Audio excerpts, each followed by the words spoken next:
ಬೀದರ್ನ ಯುವ ಗುತ್ತಿಗೆದಾರ ಸಚಿನ್ ಆತ್ಮಹತ್ಯೆಯ ವಿಚಾರ ಇದೆಯಲ್ಲ, ಆ ವಿಚಾರಕ್ಕೆ ಸಂಬಂಧಪಟ್ಟಂತೆ ಇವತ್ತು ಮತ್ತಷ್ಟು ಬೆಳವಣಿಗೆಗಳಾಗಿರುವಂಥದ್ದು. ಇವತ್ತು ಬೀದರ್ ಜಿಲ್ಲೆಗೆ ಸಿಐಡಿ ತಂಡ ಭೇಟಿ ಕೊಡುವಂತಹ ಸಾಧ್ಯತೆ ಇದೆ. ಈಗಾಗಲೇ ಸಚಿನ್ ಆತ್ಮಹತ್ಯೆಯ ವಿಚಾರವನ್ನು ಸಿಐಡಿ ಹೆಗಲಿಗೆ ರಾಜ್ಯ ಸರ್ಕಾರ ಹಾಕಿರುವಂಥದ್ದು. ಇವತ್ತು ಸ್ಥಳ ಮಹಜರು ಅದಾದ ಮೇಲೆ ತನಿಖೆಯನ್ನು ನಡೆಸುವಂತಹ ಸಾಧ್ಯತೆ. ಈಗಾಗಲೇ ಪ್ರಕರಣವನ್ನು ಸಿಐಡಿಗೆ ವರ್ಗಾಯಿಸಿದ್ದಾರೆ ರೈಲ್ವೆ ಪೊಲೀಸರು. ಈಗಾಗಲೇ FSL ವರದಿಯಲ್ಲಿ ಸಚಿನ್ ಡೆತ್ ನೋಟ್ ಅಸಲಿ ಅನ್ನೋದು ಗೊತ್ತಾಗಿದೆ. ಸಿಐಡಿ ಬೇಡ, CBI ತನಿಖೆ ಬೇಕು ಅಂತೇಳಿ ಸಚಿನ್ ಕುಟುಂಬಸ್ಥರು ಮತ್ತು ಬಿಜೆಪಿಗರು ಆಗ್ರಹಿಸ್ತಾ ಇದ್ದಾರೆ. ಎಲ್ಲ ಬೆಳವಣಿಗೆಗಳ ನಡುವೆ ಇವತ್ತು ಅಧಿಕೃತವಾಗಿ ಸಿಐಡಿ ಇನ್ವೆಸ್ಟಿಗೇಷನ್ ಅನ್ನು ಚುರುಕುಗೊಳಿಸ್ತಾ ಇರುವಂಥದ್ದು. ಪ್ರಿಯಾಂಕ್ ಖರ್ಗೆ ಅವರ ಮೇಲೆ ಆರೋಪ ಇದೆ, ಅವರ ಆಪ್ತನ ಮೇಲೆ ಆರೋಪ ಇದೆ, ಡೆತ್ ನೋಟ್ ಬರೆದಿಡಲಾಗಿದೆ.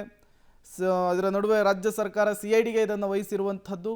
ಮೊದಲು ರೈಲ್ವೆ ಪೊಲೀಸರು ಇದನ್ನು ಹ್ಯಾಂಡಲ್ ಮಾಡ್ತಾ ಇದ್ರು, ಸಿಐಡಿಗೆ ವರ್ಗಾವಣೆ ಆಗ್ತಾ ಇದ್ದ ಹಾಗೆ ಎಲ್ಲ ವಿಚಾರವನ್ನು ಕೂಡ ಈಗ ಸಿಐಡಿಗೆ ತಲುಪಿಸಿದ್ದಾರೆ.